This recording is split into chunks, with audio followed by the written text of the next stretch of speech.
Wai betul.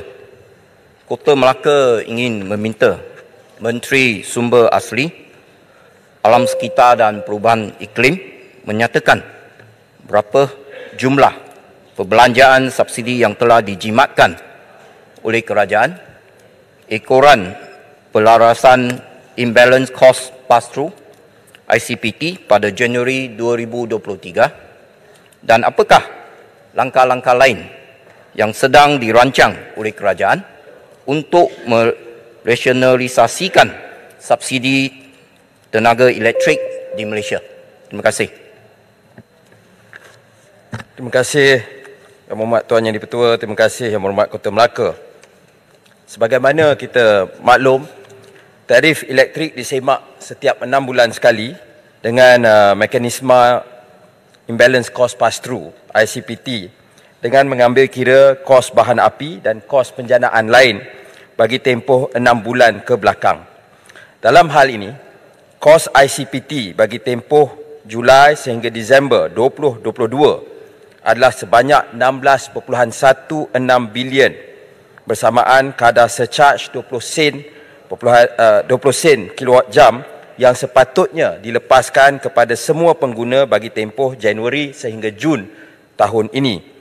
Namun begitu, kerajaan telah bersetuju untuk mengekalkan rebat 2 sen kilowatt jam kepada semua pengguna domestik dan mengekalkan surcharge 3.7 sen kilowatt jam kepada pengguna bukan domestik dalam kategori voltan rendah low voltage tarif B dan D serta kategori pertanian spesifik iaitu H, H1 dan H2 bagi tempoh 1 Januari sehingga 30 Jun 2023. Manakala pengguna bukan domestik yang lain dikenakan surcharge pada kadar 20 sen kilowatt jam bagi tempoh yang sama.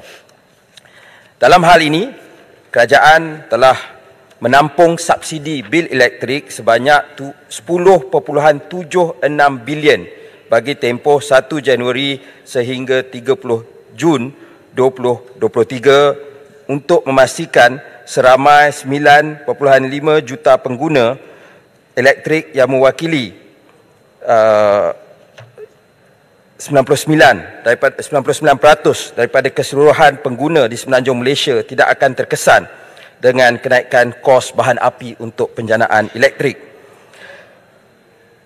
Ini bermakna kerajaan telah membuat penjimatan subsidi sebanyak 5.4 bilion ringgit bagi tempoh 1 Januari sehingga 30 Jun 2023 yang mana kos tersebut telah dilepaskan kepada pengguna secara bersasar. Walaupun pengguna bukan domestik dalam kategori voltage sederhana dan voltage tinggi dikenakan surcharge ICPT 20 sen peningkatan, tetapi kerajaan masih menampung subsidi sebanyak 1.93 bilion ringgit atau surcharge 7 sen kilowatt jam agar peningkatan sebenar tidak dilepaskan secara keseluruhannya kepada pengguna-pengguna terlibat. Buat masa ini, kementerian masih meneliti option-option pelepasan surcharge ICPT yang munasabah kepada pengguna-pengguna elektrik di Semenanjung bagi tempoh 1 Julai sehingga 31 Disember 2023. Ini selaras dengan fokus kerajaan supaya pemberian subsidi dilaksanakan secara bersasar berdasarkan jumlah penggunaan elektrik mengikut kediaman bagi pengguna kategori domestik, terutamanya yang menggunakan elektrik dengan kadar yang tinggi. Selain itu, kerajaan juga akan memastikan surcharge yang bersesuaian dikenakan kepada PMKS, pengguna kategori tarif pertanian dan operator air supaya indeks harga pengguna dan inflasi dalam negara berada dalam keadaan terkawal. Kita punya bottom line ialah untuk memastikan kalau sebelum ini model pembangunan negara ialah pembangunan secara kos rendah ataupun ekonomi kos rendah, kita nak menjadi ekonomi nilai tinggi dan kita juga nak mencapai kecekapan tenaga dan peralihan kepada tenaga boleh baharu, dan hanya dengan kita betul-betul pass through kos tersebut kepada pengguna-pengguna high dan medium voltage dan pengguna-pengguna besar ataupun T20 baru kita dapat mencapai objektif tersebut. Keputusan untuk ICPT yang seterusnya akan dibuat selepas pembentangan dan persetujuan di peringkat Jemaah Menteri dalam masa yang terdekat. Kotak Melaka. Terima kasih, Timbalan Speaker. Menteri, apabila kerajaan mengumumkan dasar untuk mansuhkan subsidi elektrik untuk T20, di luar sana di masyarakat rata-rata mereka ada kekeliruan. Mereka ingat semua akan dimansuhkan, termasuk B40 dengan M40. Mereka ingat tarif elektrik sudah naik. Jadi barangkali Menteri boleh mengambil kesempatan di sini untuk menerangkan apakah detail ya untuk yang mansuhkan T20 itu, supaya golongan T20 yang terkesan mereka tahu boleh menyesuaikan diri, dan mereka yang B40 dengan M40 tidak akan salah faham. Itu yang pertama. Yang kedua, kita dapat lihat usaha kerajaan ya dalam nak membantu rakyat.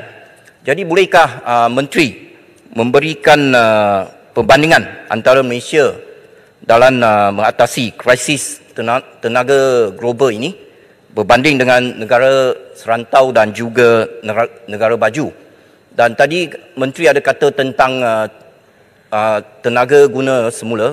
Jadi bolehkah kerajaan menggunakan kesempatan ini, memandangkan T20 tu subsidi mereka akan dimansuhkan, kita gunakan platform ini untuk menggalakkan T20 ini supaya mereka menggunakan tenaga solar, dan kita bagi mereka sedikit galakan, insentif supaya mereka boleh gunakan tenaga solar.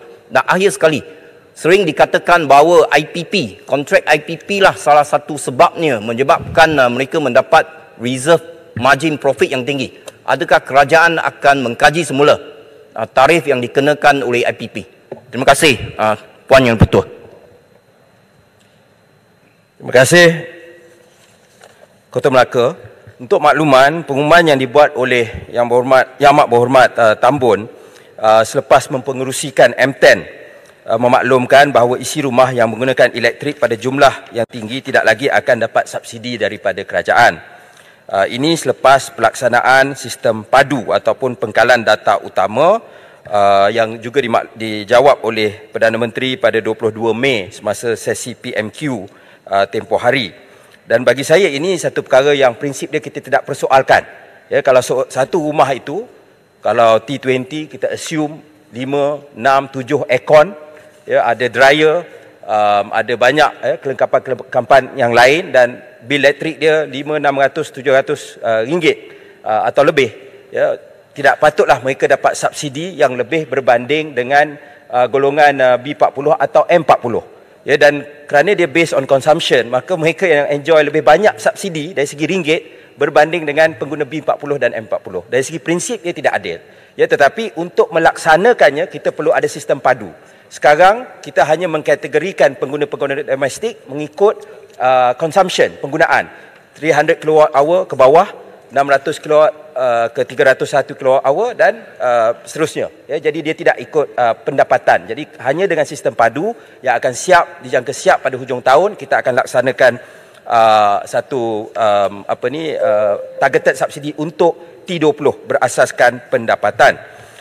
Tentang yang disebut untuk solar, kita setuju bahawa ini saya dan Yang Berhormat Pandan, kita ada laksanakan pengumuman tentang hala 7 dan juga perdagangan untuk tenaga boleh baru. Kita telah menyatakan bahawa daripada 40% tenaga boleh baru sasaran kita pada 2050 sebelum ini, kita sudah tingkatkan kepada 70%. Ya, dan ini boleh dilaksanakan bila harga tenaga itu lebih diletakkan pada harga pasaran, kecuali untuk golongan yang perlu dilindungi. Jadi atas sebab itu kita akan menggalakkan pemasangan solar ini, dan kita juga menjangkakan ini akan pemasangan solar secara besar-besaran di seluruh negara dapat dilakukan. Kalau harga solar tidak dapat bersaing dengan harga elektrik konvensional, perkara ini tidak dapat berlaku. Dan akhir sekali tentang soal IPP dan reserve margin, antara masalah yang ada sebelum ini, ya, kerajaan mempunyai JPAC yang mana kita merancang penggunaan elektrik untuk tempoh 20 tahun. Dibuat setiap tahun, ya, mesyuarat JPAC. Saya baru awal tahun ini mempengerusikan mesyuarat JPAC untuk 2022-2041. Kita dah letak bila loji jana kuasa ini akan tamat, bila loji jana kuasa baru sama ada gas, solar dan sebagainya, bila ia akan masuk ke dalam sistem. Sebelum ini ada amalan unsolicited IPP. Mana-mana kawan datang, satu syarikat datang, dia bagi kepada menteri nak buat satu IPP. Tidak ada dalam perancangan kerajaan. Tetapi atas sebab-sebab tertentu, Jemaah Menteri luluskan pemberian IPP tersebut. Hari ini kita punya reserve margin antara 40 sehingga 50% excess energy, dan kita membayar excess energy ini menerusi bil elektrik kita. Ya, jadi sebab itu negara-negara lain boleh operate on 15% reserve margin, tapi kita sampai 40-50%. Jadi sebab itu kita telah buat pengumuman bahawa kita akan stick kepada pengumuman kita di dalam setiap JPEG. Tidak ada lagi unsolicited IPP.